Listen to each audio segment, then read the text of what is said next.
Hey you guys, what's going on? It's Joby. Just wanted to do a bit of an update on the video I posted yesterday where I was talking about my friend Bob, whose album I've been working on, and his CD release party in Michigan. Well, now it turns out that my band is opening that show. That's really cool. Really happy about that. Really glad to be playing the show with Bob. It's definitely going to be a strange one because Bob obviously leans towards the country music, and we kind of lean towards our shoes where we step on pedals and make weird noises. So it's going to be kind of a weird genre mashup. Where we're all from, that's kind of what we've always dealt with. See, in Battle Creek, Michigan, where Bob's from, where we're from, there never has been an individualized scene of any sort. There was never a punk scene, or a metal scene, or an alternative scene, or a hippie band scene. All of them were together.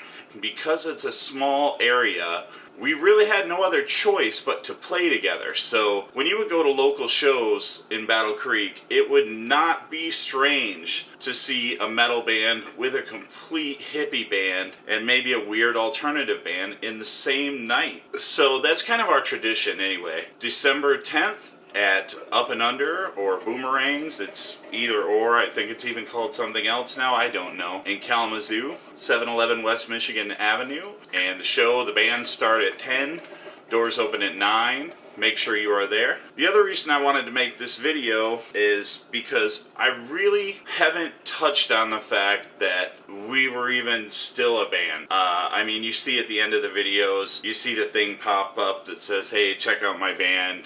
International, blah blah blah, xinternationalx.com, yada yada yada.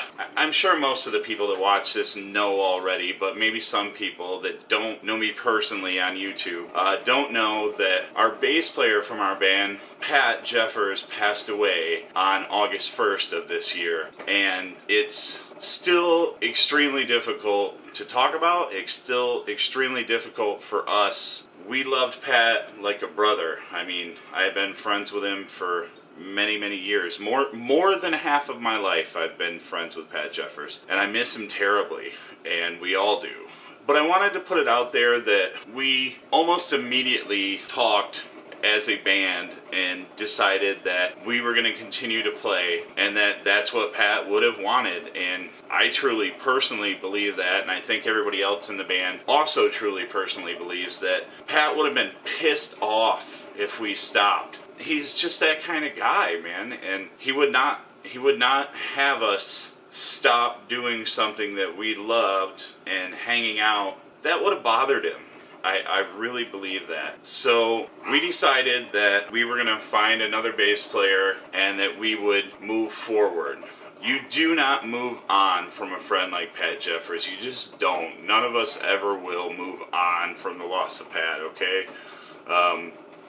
But we do, unfortunately, have to move forward. We made a list. Literally, I think there were 6 names on it, and the first name on that list was Terry Moddart. And Terry Moddart is one of my best friends in the world. He knew and loved Pat, had recently been going to the gym in the mornings with Pat, convincing Pat to, hey, I need to get healthier too, bud, let's go to the gym together. He loved Pat very much, like we all did. And I'm sorry guys, obviously it's still very hard to talk about this.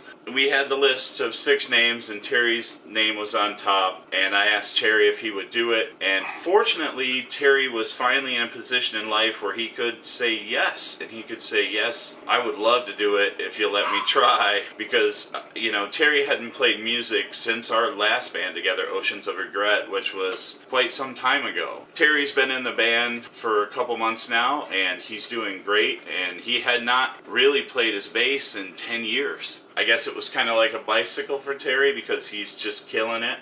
We haven't been holding it back. We just sort of had a plan of how we were going to lay things out, but that plan just wasn't going in the way it was originally planned. So it was like, okay, here's an opportunity to be in a room where we know a lot of our friends are going to be, and to get back out there and play music again. Anyway guys, if you are in or around Kalamazoo, Michigan on December 10th, come down to Up and Under and catch International and Bob Shirley's Michigan CD release party. It's going to be a fun night, I will guarantee it. Peace. Take it easy. One thing I forgot to mention, you guys, is I guess the strangeness that this show was falling on what would have been Pat's birthday. December 10th was Pat's birthday. We always remembered it because of the Thought Industry song, December 10th, so pretty easy to remember that one. But anyway, I thought I would show you guys this picture that Terry's wife actually tagged me in. I have this actual picture, but this is just me pointing at the computer screen, and that is me and Pat and Bob. This was probably late 90s, maybe early 2000s. Yeah, it had to be early 2000s, I would think. At Club Soda, you can see I'm sweating like a fat man that I am. And that Pat's rocking an awesome Cobra Commander shirt. And that, I don't know, Bob's being Bob. But, so these three guys spent a lot of time together too. And, yeah, I just thought I'd throw this in there too, guys. Tallest glory hole ever. Ever. Kind of a waste, kind of worthless unless you're a basketball player.